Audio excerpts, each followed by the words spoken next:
My name is Emily Sussman, and this is my true self.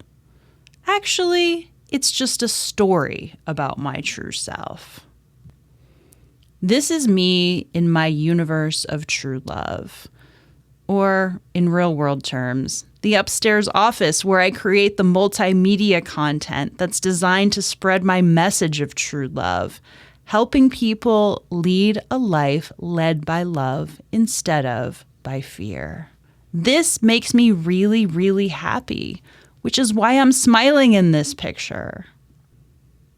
I'm including this one too because coffee is something that also makes me very, very happy. Now, this isn't a picture of me, but it's a picture of something I created, which is the Addict's Guide to the Universe podcast. That's right. It was a podcast long before it was a crazy multimedia website. And I poured my heart and soul into that podcast from 2020 through 2023. And even though I don't produce any new episodes of the podcast, it's amazing to see the process of starting to create something and watching it turn into something else. That is just a really cool thing about what I do that makes me happy. Let me tell you something that doesn't make me very happy, though. Trying to market myself on the internet as an expert or even some just type of attractive person who has something very attractive to sell or push on people. This image was taken last year in 2024 when I was hell-bent on creating a YouTube channel that would make me millions of dollars and promote my books to stratospheric bestseller lists. And when I look back at this picture, it makes me cringe for how unnatural it looks. It is truly not me in my element because here I am trying to be someone that I'm not. I learned my lesson and I adjusted my values accordingly. My greatest hope now is just that I can get my message of love to the right people without having to sell myself out or betray who I am in any way, shape, or form. But as long as I'm concerned with telling the truth, I might as well tell you right here and right now, and in the form of this crazy collage, that I am an addict. I don't make art about being an addict because I want to stay an addict. I make art about being an addict because I want to overcome being an addict. And art is a way that I express love. So if I can express love and tell the truth about being an addict in a way that lifts me up and makes me feel good, it doesn't make me want to be an addict. It just makes me want to keep creating cool things that make me feel good. And that protects me from my addiction. But an even bigger part of who I am, beyond being a creator or a therapist or some kind of helper or healer or guide, is being a mother. This picture was taken right after my daughter was born, nearly 11 years ago now. You can see the strain and the pain and the burden of responsibility on my face. I look totally wiped out in this picture. Or maybe I didn't. Maybe it was a good day and a good moment. But that's how I'm interpreting it right now, looking at it, because I remember that is so much of how I felt for so many years becoming a mother. Now I'm finally at the point where I'm starting to actually be present and enjoy my kids. But trust me, it wasn't that way for a long time. It's not something I'm proud of. It's just my evolution as a person and as a mother. Thankfully, things have changed a lot in 11 years. This picture was taken by the baby in the last picture, my daughter, who's now 11 years old. And I'm lying by the pool in a state of relaxation, joy, and just total bliss and pleasure, eating animal crackers, lying in the sun with my kids, feeling like life could not get any better. Here's another picture of me at what I feel is my best. Being playful, being silly, being creative, being loose, being giggly, being colorful. This is my true self. I think it's important to let everybody know that when I started my own recovery and growth process back in 2017, this is how I felt. Empty, totally barren, dark, deserted, lifeless, just kind of a mess. And I'm glad to say that this is my garden, the garden of my true self, as it's evolved over the last 8 years. It's not always colorful. A lot of times it's just kind of jungly and crazy and growing all over the place. But that's exactly who I am. And it's so much better and so much more interesting than just feeling dead and numb and barren all the time. Now, this is another piece of bad art that I made to symbolize the process of recovery. It's what I see as the dawning of a new consciousness, a new existence that emerges in recovery. We have this dark and stormy sea, unknown ocean of our emotions, which is terrifying, which makes us feel like we're drowning.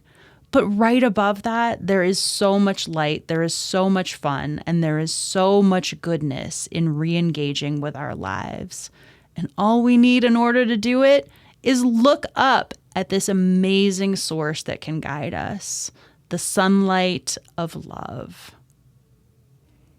Another part of my life that really helps bring out my true self and help me discover who I am and what I love are books. I let myself be drawn to a book's cover or color or content. I let myself just look at the pictures sometimes if I need to. And I definitely let myself be drawn to a whole different variety of books, everything from intellectual to superficial. Ah, yes. And then I always make time for self-reflection. This is just not even negotiable for someone who feels feelings as deeply and intensely and regularly as I do. I have to make sense of them somehow. So I keep 4 or 5 journals all around my house, very accessible for easy access for dumping out and downloading the contents of my crazy head and emotional life. It's really, really necessary for me to do that, to untangle them, to acknowledge them, and to shape them into a better story for myself, for the present and the future. Oh, now we are getting to the really good stuff. So I opened up this universe of true love earlier this year, by which is to say I renovated this website and started rebuilding it from the ground up to have it completely oriented and aligned with this universe of true love that I want to live in and I want to help turn on other people to start living into. Creating the visuals and producing the content to populate this universe of true love gives me a sense of purpose, direction, and fulfillment that I can't even describe. But I'll just describe it as simply as possible by saying it is a true and accurate reflection of who I am and what I want to contribute to the world. I wish this was my art, but it isn't. It's the work of the 1980s New York City artist Keith Haring. I love Keith Haring's work because he puts so much humor into his stuff. He just never really took himself too seriously, or he did, but in kind of a fun, funny, just owning it kind of way. And that's exactly the kind of artist and creator I want to be, just using humor and lightness and love in everything I do. And as much as I would love to be able to draw like an artist like Keith Haring, I have to admit and I have to own the fact that as an artist, I just have my own style. It's sort of childish, innocent, naive, but also fun, playful, flowery. I don't know. It just is what it is. It's what comes out. One thing art has taught me a lot about, specifically things that I'm capable of that I didn't know I was capable of before, are patience and commitment and discipline. It's just that I love making art so much that I don't even mind doing the same dumb lettering over and over, trying to get it right. Doing it a million times because I want the vision that comes out on paper to match what's in my head. I used to only want to do things I was naturally good at before. But I think when you find something that you truly love, you do start to open up and become willing to have that patience for yourself. And that's another thing I always want to help people try to find for themselves. Those things that really light them up and that inspire them to show themselves the best of themselves. Now, this is a quality I am really working hard to start embodying for myself. The quality of steadiness. Just being emotionally steady, being in emotional control, having an idea of who I want to be and living that out on a day-to-day basis. I'm not saying I'm not already there on a number of really important counts, and I really need to give myself credit for that. But I think we all have those parts of our lives that we're just still up and down, conflicted about, still sabotaging ourselves with. And my goal, I know for myself, what I want is to be steady, steadily good to myself, steadily loving, in other words. One of the ways I try to bring out that steadiness in my life is through discipline and routine.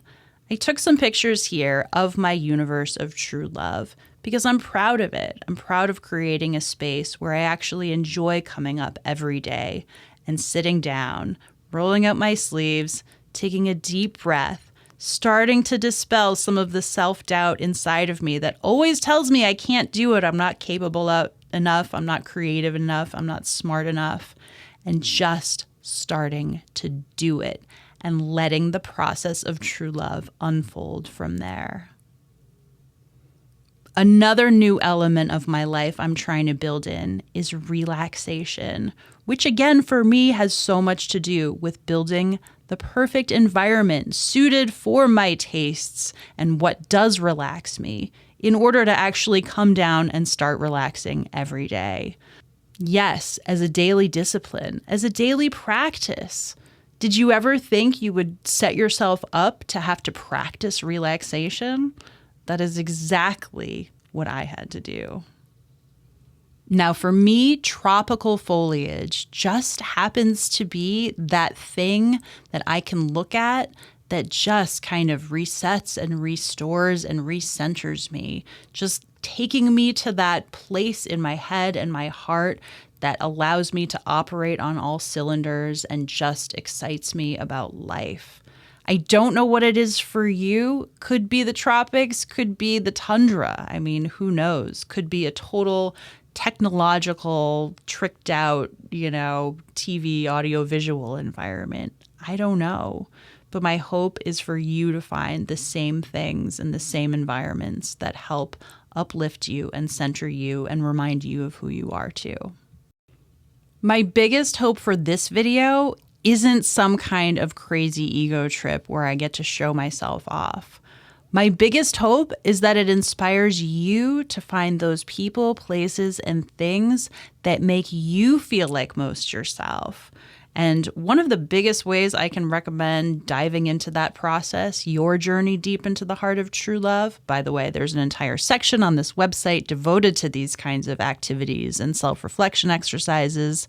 But the biggest thing I can recommend is getting a journal for yourself where you can write all these observations about yourself down, because it is going to add up to you actually creating the life that you want around you. When you find yourself starting to write about what you want much, much more than what you don't want, I think you can know you're well on your way to actually creating that life all around you, not just on the page, but again, in your actual circumstances. And having said that, the other true thing I can tell you is that it's always going to be a work in progress, this process of identifying yourself and living out who you are as your true self. Some days I want to be this perfect model therapist who I call in my own head Princess True Love Sobriety. Other days, I kind of say, fuck princess, because she's too much to live up to. And that's not truly, or it's not all of who I am. The point is to just create images and text and ideas about what it is you do want at any point in time, and then see where that goes, see what that adds up to for you. One big side benefit of learning to become self-reflective and owning every part of who you are is that you really learn to laugh at yourself much, much more. And laughter is always a really good feeling. It's so much better than self-loathing. This image is also by Keith Haring. Oh, and here's the deep, dark secret that I've been saving for the very end of this video, is that I have a top secret 80s blog somewhere out there on the internet where I just let myself rip it and go completely crazy fanning out on my favorite decade of all time, which is the 1980s.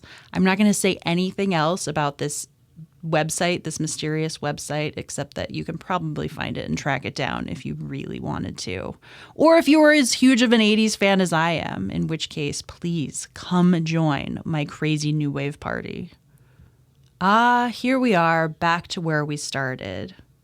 Me in my crazy universe of true love. My biggest hope, well, I know I've had a few of them in this video alone, but one of my biggest hopes, actually the biggest hope, is that you will be inspired and guided through some of the content that I create here in my own universe of true love that will inspire you to start creating your own universe of true love, whatever that looks like. I can't wait to see what you come up with.